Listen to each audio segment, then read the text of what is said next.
ਤੁਸੀਂ ਦੇਖ ਰਹੇ ਹੋ ਕਾਲ ਚੈਨਲ। ਕਿਸਾਨਾਂ ਦੀ ਜਿਹੜੀ ਵੱਡੀ ਮੀਟਿੰਗ ਹੋ ਰਹੀ ਹੈ और उसके ਵਿੱਚ यूपी ਦੇ ਵੱਡੇ किसान आगू धर्मेंद्र मलिक साढ़े नाल मौजूद है। मलिक साहब, स्वागत करते हैं आपका। आज बहुत समय बाद आपसे भी मुलाकात हो रही है। पहले तो आपसे जानना चाहेंगे सेहत कैसी है?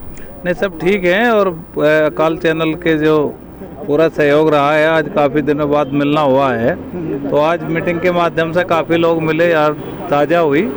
और आज ये था कि आगे क्या किया जाए, जैसे नतीजे आए हैं, तमाम चीज़ें हैं, लोगों में नकारात्मकता ना जाए, तो उसके लिए सब आज पूरा विचार हुआ। और 21 तारीख में जो है 21 मार्च को पूरे देश भर में विश्वासघात दिवस मनाने का फैसला हुआ है। और 11 से 17 अप्रैल में सप्ताह मनाएंगे, एमएसपी बचाओ अभियान चलाएंगे और दिखाएंगे कि प्रधानमंत्री जी कहते थे कि एमएसपी था, है और रहेगा, लेकिन कहाँ कहाँ मिलता है, ये हम प्रदर्शन के माध्यम से पूरे देश में इसको रखेंगे। पर वादा खिलाफी दिवस तो 31 जनवरी को भी मनाया गया था, तो क्या उसका प्रभाव नहीं पड़ा था? क्या नहीं, अब फिर मनाएंगे भाई, जब तक काम नहीं होगा तो मांगते रहना पड़ेगा। नरेंद्र सिंह तोमर ने कहा था कि इलेक्शन हो जाए उसके बाद कमेटी तत्कालीन बना दी जाएगी, तो पर अभी तक 4 दिन हो गए हैं, पर यूपी के भी जो परिणाम जो हैं वो भाजपा के पक्ष में दिखते नजर आए। किसान आगू तो तकरीबन किसान तो जो टिकैत साहब भी और आगू की तरफ से तकरीबन समाजवादी पार्टी को समर्थन भी तौर पर दिया गया था, पर फिर भी जो चुनाव के नतीजे हैं भाजपा के फेवर में गया। क्या लगता है कि इससे क्या किसानों की लहर क्या नहीं जो है वो बचा पाई यूपी के अंदर? नहीं, देखिए, संयुक्त मोर्चा चुनाव नहीं लड़ रहा था, चुनाव लड़ रहे थे दल, और दलीय व्यवस्था में बहुत सारी कमी होती है, फैसले लेने में कमी होती है। संयुक्त मोर्चा तो सीधे चुनाव नहीं लड़ रहा था, लेकिन आंदोलन का असर ये है कि विपक्ष के पास जितनी सीटें थी उत्तर प्रदेश में, इस बार 3 गुना सीटें हैं। सत्ता में नहीं आई वो एक अलग विषय है, लेकिन जहां आंदोलन की जमीन थी वहां पे उनकी जमीन खिसकी है। तो मानते हैं कि जो नतीजे हैं उसके अंदर किसानों का जो प्रभाव है, कहा जाता था कि अब सबक सिखाएंगे, बात कही जाती थी। मिशन यूपी शुरू किया गया, मुजफ्फरनगर से भी जो कि 5 सितंबर की जो रैली थी, महारैली का कई लोग आए भी। क्या वो लोग क्या वोटों के अंदर तब्दील नहीं हो पाए, मानते हैं? कई बार जो है उत्तर प्रदेश में क्या है कि उत्तर प्रदेश में कास्ट फैक्टर बहुत चलता है, और ये मेरी जाति का और मैं उसकी जाति का, तो जब किसान वोट बैंक जो है वो फिर जाति में कई बार बट जाता है, और हम उसको इकट्ठा जोड़ने में नाकाम रहे हैं कहीं नहीं। अच्छा, आप संयुक्त किसान मोर्चे के अंदर हैं, यूपी के अंदर देखते थे तो संयुक्त किसान मोर्चे के कुछ आगू अपोजिशन, बीजेपी की अपोजिशन पार्टी की तरफ, मतलब यहाँ ये कहते थे कि भाजपा को वोट मत दो। यहाँ कुछ आगू जो कि अगर हम बात करें तो विर्क साहब जो थे वो तो समाजवादी पार्टी के साथ उन्होंने अन्न की भी कसम खाई है ना, कई चीज़ें हुई। पर जब पंजाब के अंदर संयुक्त किसान मोर्चा संयुक्त समाज मोर्चा बना के इलेक्शन लड़ता है तब विरोध होता है, पर यूपी में जब सपोर्ट किया जाता है और आप कि जो सहयोगी वो सहयोग सपोर्ट भी कर रहे थे, उसमें हम क्या अंतर मान सकते हैं? किस तरीके का अंतर मान सकते हैं? देखिए, संयुक्त मोर्चा किसी को सपोर्ट नहीं करता, केवल विरोध करता है। जैसे विर्क साहब हैं, वो संयुक्त मोर्चा का पार्ट उस समय तक थे जब तक उन्होंने किसी दल को समर्थन नहीं किया। अब उनके बारे में आज ये जो बैठक थी इसमें यही तो हो रहा था कि कौन डायरेक्ट चुनाव में थे, कौन नहीं थे, और SSKM में उनको ही रखा जाए जो चुनाव में नहीं थे। इसी पे सब इतनी बहस हो रही थी। और एमएसपी की कमेटी को लेके जो कुछ लोग जो 2 महीने तक बैठे भी रहे, आज वो भी उसमें शामिल थे। जब वो अपनी बात रख रहे थे तो उस समय कुछ विरोधाभास भी हो रहे थे। क्या लगता है उनकी मांगों से, आप क्या लगता है कि वो सारे किसान हट गए थे पर वो 2 महीने तक डटे रहे, उसको आप किस तरीके से देखते हैं? नहीं, वो एमएस के ऊपर नहीं, वो एमएसपी के नहीं, वो दूसरे विषय पे अपनी बात रख रहे थे, जबकि वहाँ कुछ और बात हो रही थी, तो वो विषय का फर्क था। बाकी एमएसपी कमेटी के लिए एक चिट्ठी लिखने का निर्णय हुआ है और समय भी उनसे मांगा जाएगा, और उसी के उसमें 21 तारीख में कार्यक्रम है कि कब तक जो है इसको किया जाए। अलग अलग मीटिंग आज यहाँ पर हो रही है, इसको कैसे देखते हैं?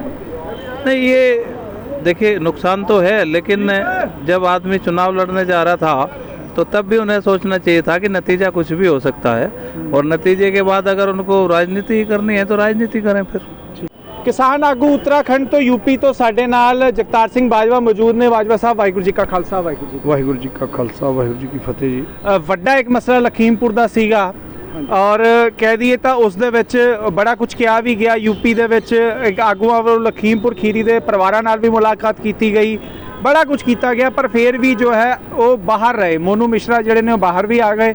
उस तो बाद चोण जितन तो बाद एक उत्थे घटना भी होंदी हैगी आ, ਹੈ ਨਾ, ਉਹਨਾਂ ਲੋਕਾਂ ਵੱਲੋਂ ਫਿਰ ਇੱਕ ਤਰੀਕੇ ਦਬਦਬਾ ਬਣਾਇਆ ਜਾਂਦਾ ਹੈਗਾ। ਅੱਜ ਮੀਟਿੰਗ ਦੇ ਵਿੱਚ ਕੀ ਉਸ ਬਾਰੇ ਕੋਈ ਵੱਡਾ ਐਲਾਨ ਕੀਤਾ ਜਾਏਗਾ?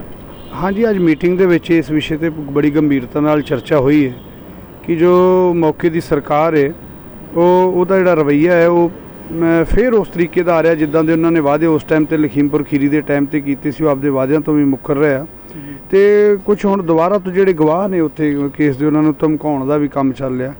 ਉਹਦੇ ਖਿਲਾਫ ਇੱਕ ਵੱਡੀ ਲੜਾਈ ਲੜੀ ਜਾਏਗੀ। ਉਹਦੀ ਰੂਪਰੇਖਾ ਤਿਆਰ ਹੋ ਰਹੀ ਹੈ 21 ਤਰੀਕ ਨੂੰ, ਤੇ ਉਹਦਾ ਵਾਅਦਾ ਖਿਲਾਫੀ ਦਿਵਸ ਦੇ ਵਿੱਚ ਵੀ ਉਹ ਇੱਕ ਮੁੱਦਾ ਆ ਲਖੀਮਪੁਰ ਖੀਰੀ, ਤੇ ਭਵਿੱਖ 'ਚ ਵੀ ਉਹਦਾ ਕਾਨੂੰਨੀ ਪੱਧਰ ਤੇ ਵੀ ਤੇ ਧਰਾਤਲ ਤੇ ਵੀ ਜਿਹੜੀ ਲੜਾਈ ਲੜਨ ਦੀ ਰੂਪਰੇਖਾ ਤਿਆਰ ਹੋਏਗੀ। ਅੱਜ ਸੰਯੁਕਤ ਕਿਸਾਨ ਮੋਰਚਾ ਦੀ ਬੈਠਕ 'ਚ ਬੜੀ ਗੰਭੀਰਤਾ ਦੇ ਨਾਲ ਇਸ ਮੁੱਦੇ ਤੇ ਵਿਚਾਰ ਹੋਇਆ। ਠੀਕ ਹੈ, ਤੁਹਾਡੇ ਸਾਥੀ ਤਜਿੰਦਰ ਸਿੰਘ ਵਿਰਕ ਜਿਹੜੇ ਕਿ ਲਖੀਮਪੁਰ ਮਸਲੇ ਦੇ ਵਿੱਚ ਉਹ ਕਹਿ ਦਈਏ ਤਾਂ ਆਪਣੇ ਬਾਲ ਬੱਚੇ ਵੀ ਸੀਗੇ, ਉਹ ਮੋਰਚੇ ਦੀ ਅਗਵਾਈ ਕਰ ਰਹੇ ਸੀਗੇ ਔਰ ਜਿਹੜਾ ਜ਼ਿੰਦਗੀ ਮੌਤ ਤੋਂ ਵਾਪਸ ਹੋ ਆਏ ਸੀਗੇ। ਸਮਾਜਵਾਦੀ ਪਾਰਟੀ ਦਾ ਉਹਨਾਂ ਨੇ ਸਹਿਯੋਗ ਦਿੱਤਾ ਅਖਿਲੇਸ਼ ਯਾਦਵ ਦੇ ਨਾਲ, ਅਣ ਜਲਦੀ ਉਹਨਾਂ ਨੇ ਸੰਕਲਪ ਵੀ ਲਿਆ ਸੀਗਾ। ਸੋ ਕੀ ਹੁਣ ਉਹਨਾਂ ਦੀ ਵਾਪਸੀ ਹੋ ਸਕਦੀ ਹੈ ਸੰਯੁਕਤ ਕਿਸਾਨ ਮੋਰਚੇ ਦੇ ਵਿੱਚ? ਦੇਖੋ ਜੀ, ਇਹ ਤਾਂ ਸੰਯੁਕਤ ਕਿਸਾਨ ਮੋਰਚਾ ਨੇ ਤੈਅ ਕਰਨਾ। ਦੂਸਰੀ ਗੱਲ ਇਹ ਹੈ ਕਿ ਕਿਸਾਨਾਂ ਦਾ ਇੱਕ ਇੱਛਾ ਸੀਗੀ ਕਿ ਭਾਰਤੀ ਜਨਤਾ ਪਾਰਟੀ ਨੂੰ ਕਿਸੇ ਤਰੀਕੇ ਨਾਲ ਸਜ਼ਾ ਦਿੱਤੀ ਜਾਵੇ। ਉਹਦੇ ਮੁਤਾਬਿਕ ਹੀ ਕਿਤੇ ਤਜਿੰਦਰ ਸਿੰਘ ਵਿਰਕ ਨੇ ਵੀ ਜਿਹੜੀ ਭਾਰਤੀ ਜਨਤਾ ਪਾਰਟੀ ਨੂੰ ਕੌਣ ਹਰਾ ਸਕਦਾ ਉਹਦੀ ਮਦਦ ਕਰਨ ਲਈ ਸੋਚੀ ਹੋਊਗੀ। ਤੇ ਮੈਨੂੰ ਲੱਗਦਾ ਹੈ ਕੋਈ ਇਹੋ ਜਿਹਾ ਕੰਮ ਨਹੀਂ ਹੈ ਕਿ ਜਿਹੜਾ ਬਹੁਤ ਵੱਡੀ ਸਜ਼ਾ ਹੋ ਜੇ। ਇਹ ਆ ਕਿ ਦੇਖੋ, ਭਾਰਤੀ ਜਨਤਾ ਪਾਰਟੀ ਨੂੰ ਹਰਾਉਣ ਵਾਸਤੇ ਤੇ ਸਾਨੂੰ ਕੁਛ ਨਾ ਕੁਛ ਤਾਂ ਕਰਨਾ ਪਏਗਾ ਨਾ। ਵੀ ਜਿਹੜੀ ਪਾਰਟੀ ਨੇ ਸਾਨੂੰ ਕੁਚਲਤਾ, ਅੱਜ ਤਜਿੰਦਰ ਸਿੰਘ ਵਿਰਕ ਸਭ ਤੋਂ, ਅਗਰ ਜਿਹੜੇ ਸ਼ਹੀਦ ਹੋ ਗਏ ਉਹਨਾਂ ਤੋਂ ਬਾਅਦ 'ਚ ਅਗਰ ਜਿਹੜੇ ਜਿੰਦਾ ਲੋਕ ਨੇ ਉਹਨਾਂ 'ਚੋਂ ਸਭ ਤੋਂ ਵੱਡੇ ਵਿਕਟਿਮ ਨੇ ਤਜਿੰਦਰ ਸਿੰਘ ਵਿਰਕ, ਤੇ ਉਹਨਾਂ ਦਾ ਆਪਦਾ ਵੀ ਤਾਂ ਦਰਦ ਹੈ।